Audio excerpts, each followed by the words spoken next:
Hello, this is Chris Pierce, and welcome to the Self-Maintenance of the Brain and Body podcast. Welcome to episode 33. In this week's episode, I'm going to talk about dopamine, its role in creating happiness, and share healthy, natural things you can do to influence the release of dopamine to improve your mental well-being. Dopamine has been referred to as the feel-good hormone, or the happy hormone, or the pleasure hormone. See, dopamine is produced in three specific areas of the brain, found in the brainstem and the midbrain. In addition to increasing the feeling of happiness, dopamine also plays a role in memory, mood, learning, sleep, and is a key element of the motivation and reward network in the brain. When our body is running low on dopamine, we feel a decrease in motivation, we feel less enthusiastic, and have a poor mood. In this episode, I want to describe ways to increase your stockpile of dopamine and how you can influence your brain to release dopamine during the times when you're feeling down. So first, nutrition plays a big role in supporting dopamine levels. A 2017 study published in the journal Psychological Research found that eating lots of protein increases your dopamine levels due to the amino acid called tyrosine found in protein-rich foods. Another nutritional tip to increase your dopamine levels is eating less saturated fats. Saturated fats are found in foods such as dairy, fried foods, lard, cream, and corn oil. A 2016 study published in the Journal of Neuropsychopharmacology found that the consumption of saturated fats was linked to low motivation and emotional impairments due to their impact on dopamine functioning. Another nutritional tip is adding probiotics to your diet.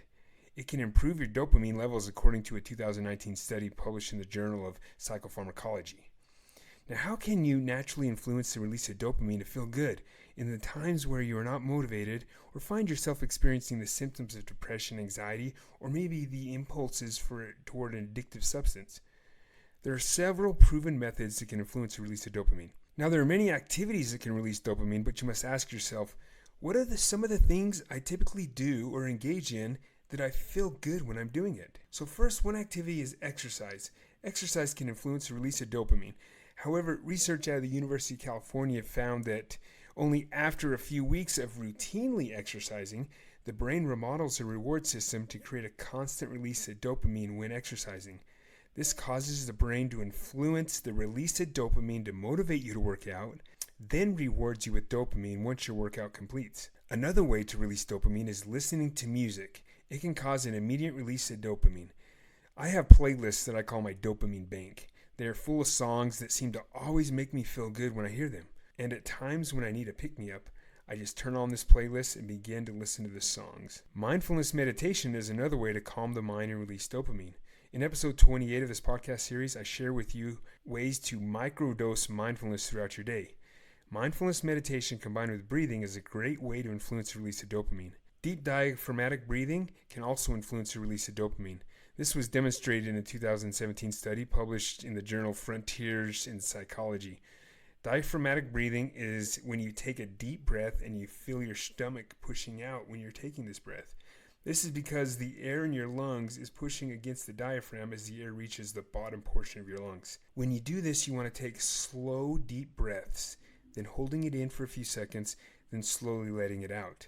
This 2017 study explains that when you're letting the breath out, that is when the brain releases the dopamine.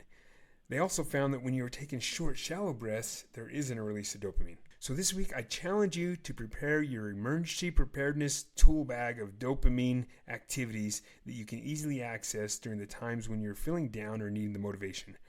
I also challenge you to make changes in your diet that will ensure you have adequate levels of dopamine. I also challenge you to develop your list of dopamine activities and practice using them during the times you feel fine. This allows you to test out which ones give you the best natural good feeling. Then you have a good identification of these activities that you can rapidly go to during the times you are feeling a low mood or lack of motivation and need that release of dopamine to make you feel better. This concludes this episode. Thank you for listening. Please tune in every Monday for another self-care tip. If you enjoyed this episode, do me a favor and share it with your family and friends. Please check out my self-care book, Self-Health Andragogy, Self-Directed Learning Approach to Mental and Physical Self-Care. It's available on Kindle, print copy, and audiobook. You can find links to this book in the show notes of this podcast.